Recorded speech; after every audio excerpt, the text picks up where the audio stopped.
Berikutnya kita akan masuk tentang al-jumlah al-fi'liyah. Apa itu al-jumlah al-fi'liyah?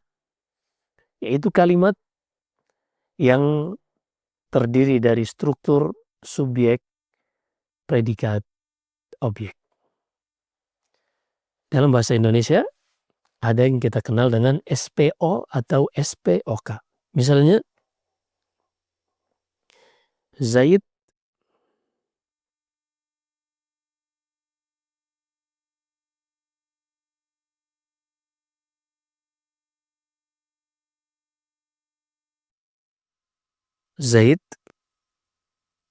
atau misalnya ya Zaid meminta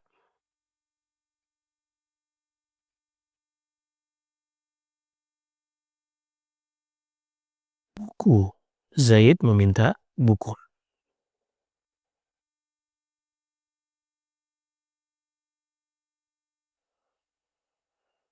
Perhatikan di sini kata Zaid adalah subjek,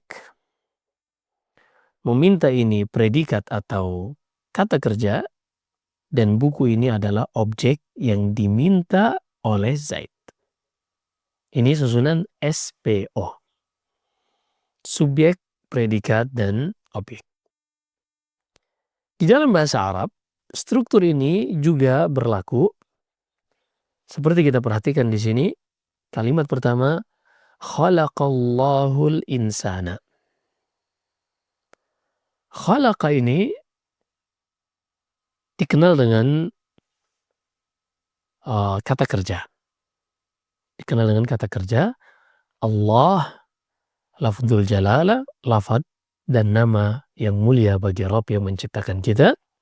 Ini berkedudukan dalam kalimat ini sebagai fa'il atau pelaku dari perbuatan khalaqa, yang artinya mencipta. Al-insana, objek dari perbuatan tersebut, yaitu mencipta. Kita ambil kalimat berikutnya dan nanti kita akan jelaskan pada kaidahnya. Amilal mu'minu khairah. Amila ini adalah kata kerja. Al-mu'minu orang yang beriman, dan khairah amalan kebaikan. Dan cara menerjemahkan struktur ini karena dalam bahasa Indonesia susunannya adalah S, P, O, subjek, predikat, objek, maka kita tidak terjemahkan sesuai letterlek seperti ini, telah beramal seorang yang beriman kebaikan. Tidak demikian. Tapi kita balik di dalam kita terjemahkan, kita dahulukan subjeknya. Seorang mukmin melakukan atau beramal kebaikan. Begitu juga di kalimat yang pertama tadi, cara menerjemahkannya, khalaqallahul insan. Khalaqa di sini adalah predikat, Allah di sini subjek, dan insan di sini objek. Maka kita tidak terjemahkan telah menciptakan Allah manusia. Tidak demikian. Tapi dibalik didahulukan subjeknya karena susunan bahasa kita SPO, maka diterjemahkan Allah mencipta, kemudian objeknya manusia. Nah, ini faidah untuk dalam menerjemahkan. Karena kita harus sesuaikan dengan struktur dan susunan dalam bahasa Indonesia. Kemudian berikutnya, sa'alal faqirun nasah. Orang fakir itu meminta-minta kepada manusia. Perhatikan di sini kaidahnya. Kita ambil kalimat khalaqa Allahul insana. Khalaqallahul insana. Di dalam bahasa Arab, subjek atau di sini kita ambil dulu khalaqa. Khalaqa ini adalah predikat atau fi'il, kata kerja. Ini predikat, kata kerja. Dan Allah ini sebagai fa'il, sebagai subjek, S-nya ini disebut fa'il. Ini subjek. Dan al-insana ini adalah objek yang dalam bahasa Arab istilahnya adalah maf'ulun bihi. Sehingga tadi kita sudah sebutkan kalau kita ingin terjemahkan kita dahulukan subjeknya dan kita akhirkan predikatnya. Khalaqallahul insana kita artikan Allah menciptakan manusia. Begitu cara menerjemahkannya. Nah ini istilah fi'il bagi predikat, fa'il bagi subjek, dan maf'ulun bihi bagi objek. Kemudian hal berikutnya yang perlu kita perhatikan juga pada fa'il ini selalu marfu'.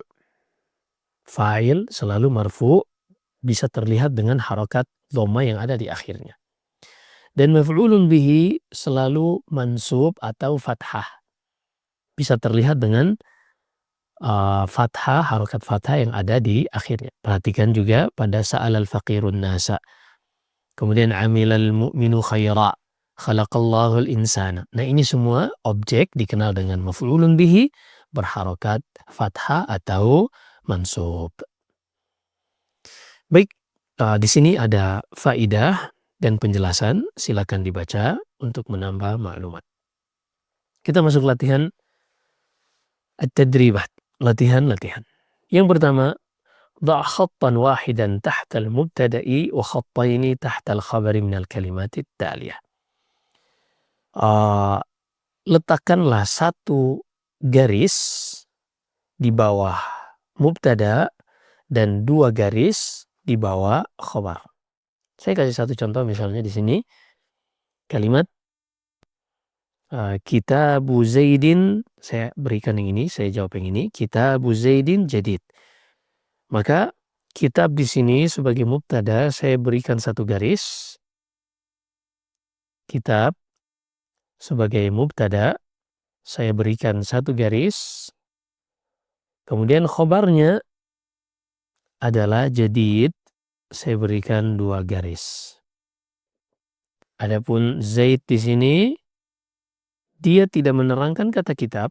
Zaid tidak menerangkan kata kitab. Tapi Zaid ini adalah mudhaf ilaih yang kepadanya disandarkan kata kitab. Kitabu Zaidin jadidun. Baik, silakan diisi untuk yang lainnya. Kemudian yang berikutnya, dha' khattan wahidan tahta al-fi'li, di bawah fi'il satu garis dan dua garis wa khattaini tahta al-fa'il, di bawah fa'il atau subjek. Silakan bisa langsung dijawab insyaallah karena kita sudah jelaskan tadi. Dan ini akhir dari pertemuan kita yang ke-10. Kita akan lanjutkan pertemuan berikutnya insyaallah biidznillah. Demikian, barakallahu fikum.